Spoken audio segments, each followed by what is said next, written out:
महादेव, देवों का देव महादेव जी के चरण में प्रणाम करती हूँ, मेरा प्रणाम स्वीकार हो। माता गौरा पार्वती के चरण में प्रणाम करती हूँ, मेरा प्रणाम स्वीकार हो। गणपति ललनमा के चरण में प्रणाम करती हूँ, मेरा प्रणाम स्वीकार हो। गुरु भाई बहना, मैं एक तीज व्रत कथा सुनाने जा रही हूँ। इस कथा को पूरा सुनिए और रहस्य जानिए। तीज व्रत क्यों की जाती है गुरु भाई बहना, आप सभी जानते हैं। गुरु भाई बहना, सुहाग की अमर के लिए सभी सुहागने और कन्याकुमारी तीज व्रत करती है। तो तीज व्रत में पूरा दिन निराधर रहते हैं, पूरा निराजल उपवास रहते हैं, पूरा रात दिन, और भगवान से कामना करते हैं कि हे भगवान, मेरे सुहाग की लंबा आयु करें और मैं सुहागिन सातों जन्म रहूं। तो गुरु भाई बहना, मैं एक कथा सुनाने जा रही हूं। गुरु भाई बहना, एक गाय थी। गाय बेचारी प्रतिदिन गांव में घूमती थी, दरवाजे दरवाजे अन्न के लिए दौड़ती थी। तो गुरु भाई बहना, सवेरे सवेरे तो शायद ही घर में लोग निकालते थे गौ गोरस, लेकिन अधिकतम लोग निकालते हैं गौ के लिए भोजन, और थोड़ी सी उन्हें भोजन दे देते हैं। कोई रोटी, कोई चावल, कोई फल गाय को जरूरी देते हैं। जो नहीं रखते हैं वो भी, और जो रखते हैं उनका तो कहना ही नहीं। तो गुरु भाई बहना, वो जो गाय थी, गाय बेचारी प्रतिदिन गांव में घूमती थी। गुरु भाई बहना, बेचारी गाय जो थी, एक दिन सत्संग हो रहा था और सत्संग के करीब बैठी हुई थी और वहां के लोगों का प्रवचन गाय सुन रही थी। तो गाय का आत्मा में साला कि हे भगवान, यदि मैं भी अच्छे कर्म किया होता तो मेरा भी जन्म एक मनुष्य घर में हो जाता, तो आज मैं 4 पांव वाला नहीं होते। हे भगवान, हे महादेव, कोई ऐसा व्रत हम नहीं छोड़ेंगे, हर व्रत हम करेंगे और व्रत करके मनुष्य तन में जन्म लेंगे और सुहागन बनेंगे। सातों जन्म के लिए भगवान से आराधना करेंगे कि हम सुहागन रहें। गुरु भाई बहना, जिन घर का गाय थी, उन घर में बेचारी सुन रही थी कि सारा लोग उनके घर में जो भी सुहागने हैं वो कह रहे हैं कि भाद्रो मास द्वितीया, शुक्ल पक्ष द्वितीया आज है, आज तो स्नान करके लोग भोजन करते हैं, आज अच्छे अच्छे भोजन बनाएंगे और अच्छा अच्छा भोजन करेंगे। गुरु भाई बहना, ऐसा बात बेचारी गैया सुनी तो चली गई एक तालाब के किनारे, और तालाब में जाके डुबकी लगा के और आ गई बेचारी, और जो भी उसे भोजन मिला वो भोजन कर ली। गुरु भाई बहना, जब दूसरा दिन बीता,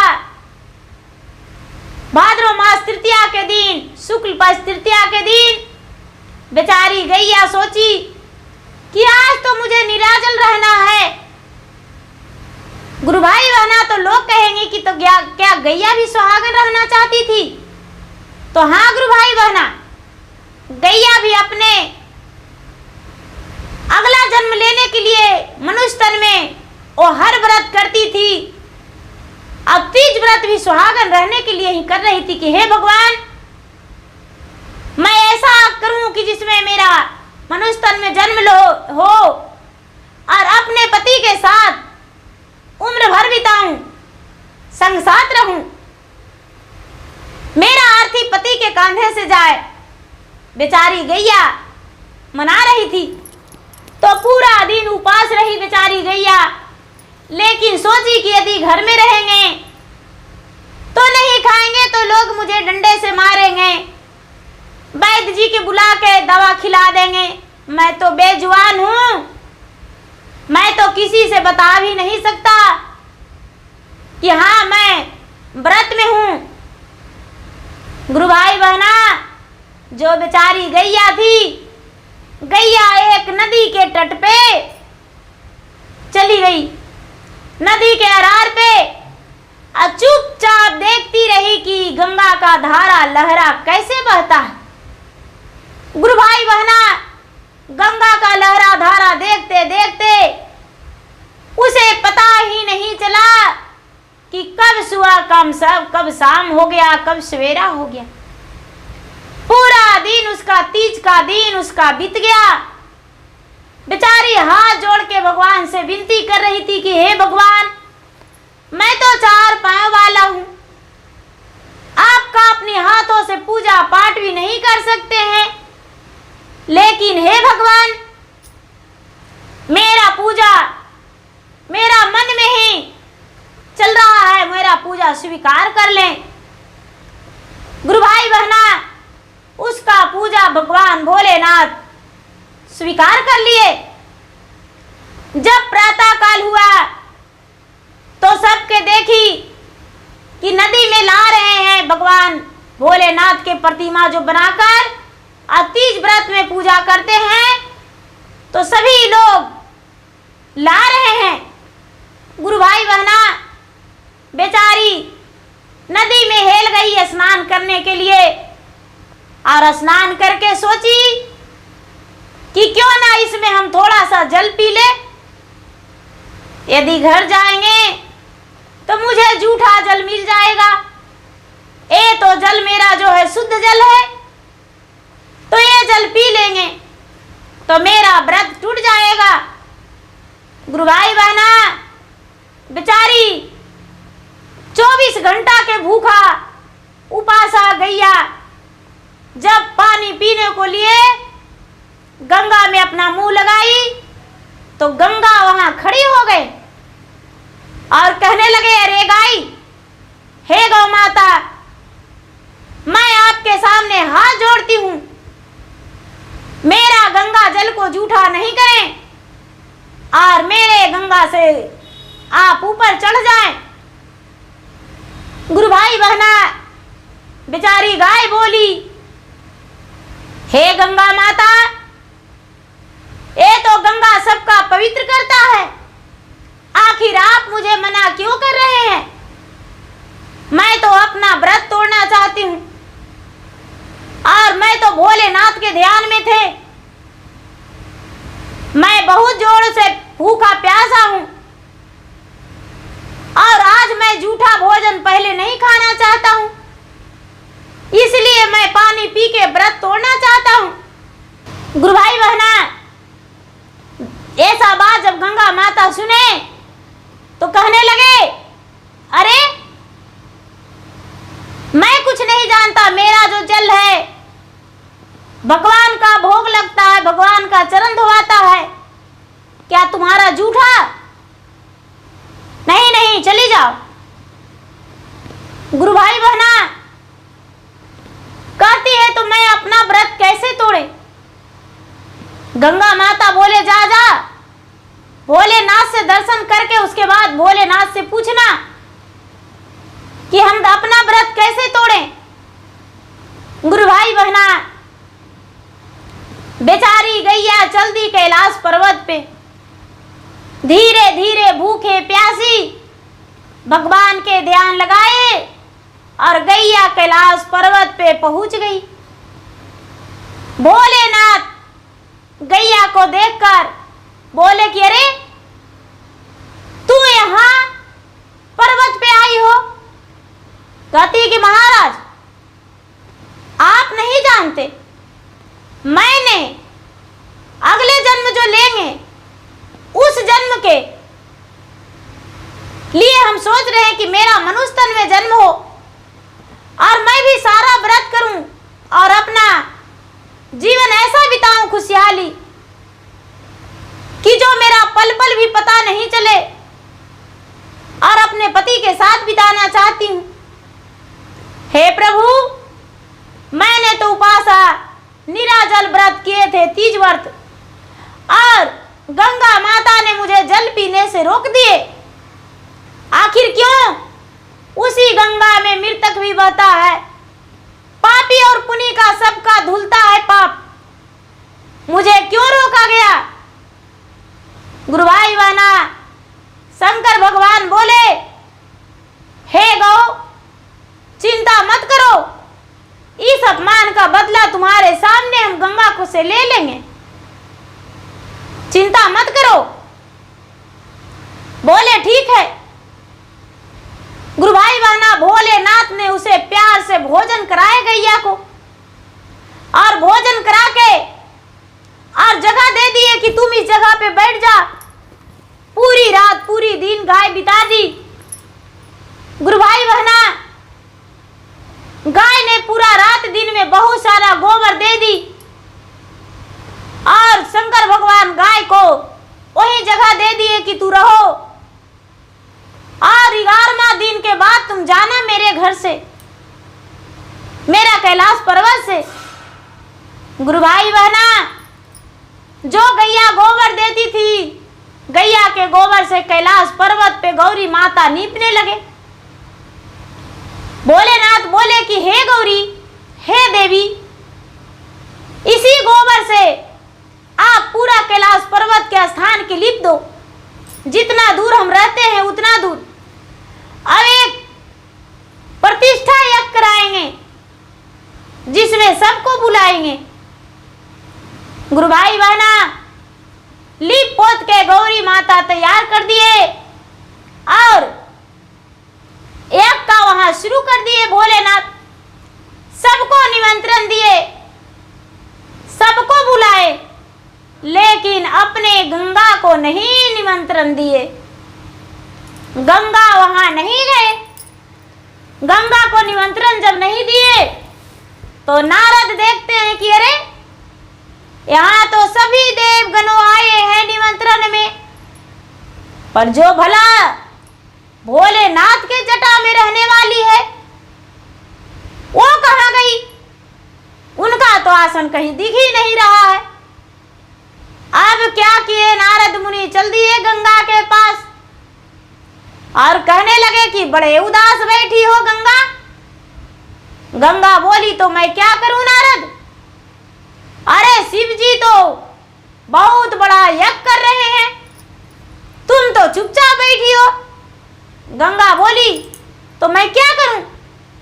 शिव जी ने तो मुझे बुलाया ही नहीं, मुझे निमंत्रण देवे नहीं किए हैं, तो हम जाएं कैसे? मुझे निमंत्रण नहीं दिए हैं, हम नहीं जाएंगे। गुरु भाई बहना, नारद मुनि कहने लगे, हे गंगा, जब तुम नहीं जाओगी तो इस समस्या का हल नहीं निकल सकता। इतना बड़ा अपमान नहीं, नहीं, तुम्हें जाना होगा कैलाश पर्वत पे। अब गंगा भी कहने लगे, गुरु भाई बहना, हाँ हाँ मुझे जाना चाहिए। गंगा चल दिए कैलाश पर्वत पे। गंगा चल दिए कैलाश पर्वत पे और जाकर बैठ गए। वहां फिर भी सबका आसन लगा हुआ है, गंगा का आसन नहीं है। अब गंगा जाकर कहते हैं शिव जी से कि हे महाराज, आपने तो मुझे जटा में दिए थे जगह, लेकिन आज क्यों नहीं मेरा स्थान मिला? शंकर भगवान कहते हैं कि अरे, तू तो जलथल चारों कोना छटपटा रही थी, चारों कोना में जल ही जल था, रहने का जगह नहीं मिल रहा था। तब हम बोले कि हे गंगा, आखिर कहाँ तू रहेगी? कहीं अस्थाई धर लो, और नहीं तो लोग जीवित नहीं रह पाएंगे। तो तुम बोली कि क्या अपना जटा में रख सकते हैं? तो मैंने अपना जटा में तुम्हें संभाल के रखा। ये गौ का क्या दोष था? गंगा से तो सारे लोग पवित्र हो जाते हैं, और तूने गौ का अपमान किया। मैं इसी गौ के गोबर से पूरा कैलाश पर्वत निपवाया हूं। अब इतना गंदा जगह पे तेरा आसन कैसे लगता? गुरु भाई बहना, गंगा बोली गाय का गोबर शुद्धि माना जाता है, तो हम कैसे नहीं बैठते? तो बोले गाय का शरीर भी तो शुद्ध है। फिर इसे गंगा में पानी पीने से क्यों रोका? गंगा में मृतके दहता है, जितना कचरा है वो गंगा में ही जाता है। गंगा तो सबके पवित्र करता है, तो गंगा झूठा कैसा? नहीं, तूने गंगा अपमान किए हो गौ को, इसलिए गौ माता से तुम्हें क्षमा मांगना होगा। गुरु भाई बहना, हाथ जोड़कर गंगा गौ माता से क्षमा मांगे और बोले, हे गौ माता, आपके गाय के दूध बिना कोई पूजा पाठ शुद्धि नहीं हो सकता। आपके गाय के गोबर के बिना कोई पूजा पाठ नहीं हो सकता। आप जिस घास दूबी से भोजन करते हैं उसे भी पूजा में रहना चाहिए। आपका दूध, गाय का दूध, गाय का दही, गाय का घी, गाय का गोबर, दूब घास, इतना चीज रहेगा तो पूजा संपन्न होगा, और नहीं तो इतना सामान नहीं रहेगा तो पूजा संपन्न नहीं होगा। हे गाय माता, मेरा गलती का क्षमा करें। गुरु भाई बहना, गंगा माता बोले कि आपके बिना कोई बैतरनी भी पार नहीं कर सकता। जब आपके पोछ पकड़ेगा तभी बैतरनी पार हो। मरकर भी आपके ही खोजेगा, जिंदा में भी आपके ही खोजेगा। हे गौ माता, मुझे क्षमा कर दीजिए। आपका पूजा घर घर में होगा, संसार में होगा। आप गलत नहीं है माता, मुझसे गलती हो गया। गुरु भाई बहना, गौ माता ने गंगा को क्षमा कर दिए, और गंगा उसी गाय के साथ कैलाश पर्वत से नीचे आ गए। गाय जो थी, जिस किसान के घर में थी, उस किसान के यहाँ चली गई, और गंगा अपने जगह स्थान पे धर लिए। जब भी पूजा होता है तो आज भी गुरु भाई बहना, गाय के गोबर, गाय के घी, गाय के दूध, दही से ही पूजा होती है, और दूब जरूरी होती है। गंगा ने वरदान दिए थे क्षमा मांग के। तो गुरु भाई बहना, मेरा वीडियो अच्छा लगे तो इसे लाइक कीजिए, शेयर कीजिए, सब्सक्राइब कीजिए। धन्यवाद। हर हर महादेव, घर घर महादेव।